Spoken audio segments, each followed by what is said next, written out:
Sir मैं तो first सबसे पहले आपका जो इवेंट एंड टाइम एनालिसिस है उसी को अप्रिशिएट करना चाहूंगा, बिकॉज बहुत सारी चीजें देखने को सही में आ रही हैं जो आपने ऑलरेडी बताई है। राइट्स के जी बारे में जो आपने जिक्र किया, और नेचुरल कैलामिटीज या जो नेचुरल रिसोर्सेस हैं, ऑलरेडी ये सब दिख रहा है। और जी। मे भी आगे भी जो आप बोल रहे हो दिखेगा ही, बिकॉज एक्यूरेसी दिख रही है सर इसमें। हाँ जी। सर मेरा क्वेश्चन इकोनॉमी साइड पे एक ये था कि जैसे अभी आरबीआई ने 2 बार ऑलरेडी रेट हाइक कर दिया है। हम्म। सो आपने ऑलरेडी जैसे फर्स्ट जब रेट हाइक हुआ था 40 बेसिस पॉइंट, उससे अब आपने बोला भी था कि प्रोबेबली ये मॉनेटरी पॉलिसी में नहीं करेंगे, आउट ऑफ द पॉलिसी जाके करेंगे, एंड उसका इम्पैक्ट भी थोड़ा सा ज्यादा दिखा था mutual fund and debt market पे भी। हाँ जी। एंड आफ्टर दैट जो हुआ था वो ऑलरेडी एक्सेप्टेड था लोगों को, एंड उसके बाद आरबीआई ने थोड़ा सा हिंट भी दिया था कि they are removing the commodity stance now. तो वो, हम्म। तो अभी सर नेक्स्ट पॉलिसी में आपको क्या लगता है? बेसिकली जो अगस्त में उनका नेक्स्ट स्टैंड होगा, क्योंकि फेड भी कंटिन्यू रेट बढ़ा रहा है, तो उसका इम्पैक्ट होगा या RBI will take independent decision considering the inflation in Indian economy? देखो मेरे को सॉलिडली, चलो अच्छा आपने ये सवाल पूछ लिया, क्योंकि आरबीआई के रिलेटेड भी एक्शन के ऊपर भी कुछ एक दो सवाल आ रहे जी थे इन द रिसेंट टाइम्स। जी सर।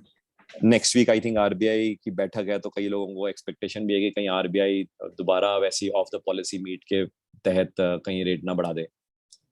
मेरे को यहाँ से ओवरऑल देखो इमीडिएटली 50-60 बेसिस पॉइंट तो बढ़ते हुए दिखता है रेट। जी 4.9 पे है, 5.4 5.5 की रेंज तक पहुंचना इमीडिएटली चाहिए। Immediately next week of the policy meet भी कर सकता है, अगस्त फर्स्ट वीक में भी they would want till August first week वैसा करना चाहते हैं वो वैसा भी कर सकते हैं।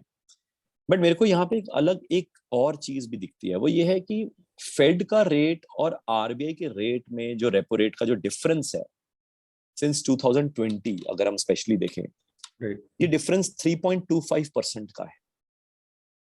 सो 3.25% का डिफरेंस, ये लोएस्ट एवर डिफरेंस रहा है आरबीआई का रेट, यानी कि आरबीआई का रेपो रेट और फेड का पॉलिसी रेट। जी तो फेड का पॉलिसी रेट और आरबीआई का रेपो रेट में जो डिफरेंस है वो 3.25% का ये मिनिमम रहा है in the recent time, specially since 2020। अब मेरी एक्सपेक्टेशन ये है कि बाय सितंबर मंथ मोटा मोटा यूएस का इंटरेस्ट रेट 3.25 के करीब होना चाहिए। सितंबर मिड कह लो, एंड कह लो।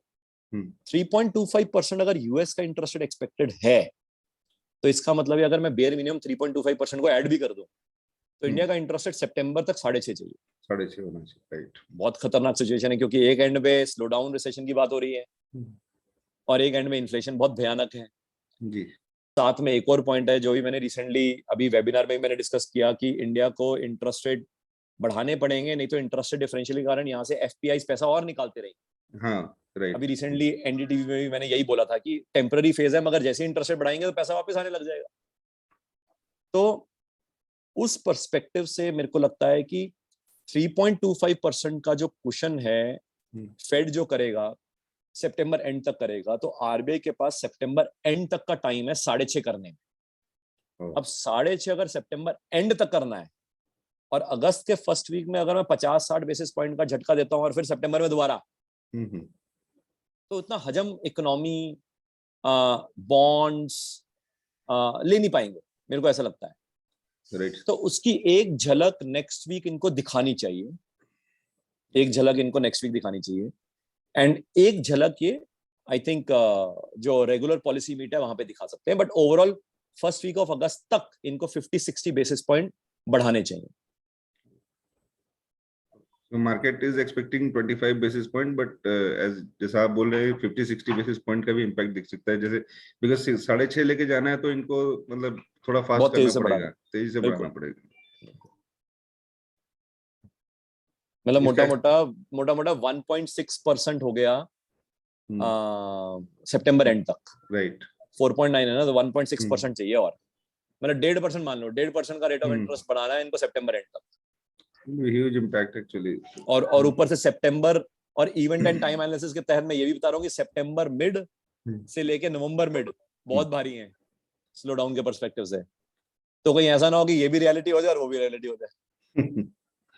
बट सर कॉर्पोरेट को बड़ा हिट आएगा, क्योंकि अभी जिनको नए फ्रेश फंड रेजिंग करनी है उनके प्रॉफिटेबिलिटी नेक्स्ट थर्ड क्वार्टर में हिट बैडली एक्चुअली, अगर ऐसा होता बराबर है, बराबर है। है।